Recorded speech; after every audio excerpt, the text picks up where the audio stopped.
Are you ready to play through the history of a whole country, to influence the story, to witness the return of the Shadow?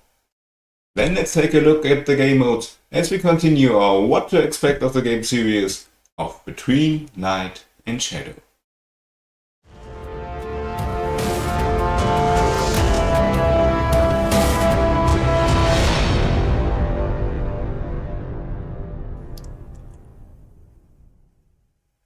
As you have maybe heard in our first What to Expect video, there are different ways you can play the game. Perhaps you have also spotted the Chapter 1 in the title of the box.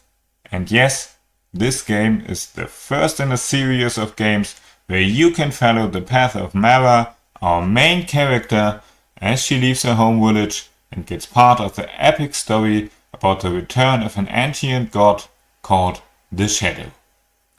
You will be able to play through the chapters as a continuous story including character progress, legacy elements, and new challenging game mechanics every adventure. But that's for the future. Now let's look how you can play at the beginning of Mara's quest in Chapter 1 called Dawn. When you start playing Between Light and Shadow, the first thing you will probably play is the narrative step-by-step rule guide. Here you will not only learn the rules, but you will also play through the beginning of Mara's journey. You will find story parts, rules, and a series of tasks that will not only show you step by step how you play the game, but also guide you through the story. This rulebook is written in such a way that it slowly fades into a normal game of the first chapter from Between Light and Shadow. So if you finished this, you have also finished the base game for the first time. As you now know the rules, you can try Mara's first adventure again and maybe take a different approach.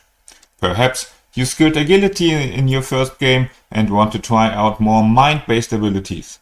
Or you haven't fulfilled any side quest in your first playthrough and now want to see what you can do with this mighty stuff you get as a reward?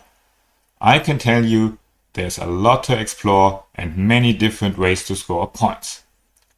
But beside this base game, there's more. There are the scenarios. In the game, there will be 3 additional scenarios. Each tell its own story with its own main protagonist, all set before Mara's departure, but all linked together to tell the big story of Chapter 1. You can play each of these scenarios on its own, or play something we call a chapter campaign, where you play from scenario 1 to 3 and end up with Mara's adventure and the base game. But beware, there are consequences depending on how you decide and how well you finish a scenario. If you don't finish a quest in the first scenario, for example, Mara may not encounter a specific event. Or if you are too slow, you may not trade in one of the cities for all the remaining scenarios of the chapter campaign. This way, you can play through the complete story of Chapter 1. Each scenario will have a different goal and a twist on the game mechanics. These special rules, as well as the story, are printed on the 2 cards that belong to each scenario. On the other side of these cards, you will find the events that can happen during the game and the city encounters you may trigger. These are simply placed on the player sheets and replace the ones of the base game.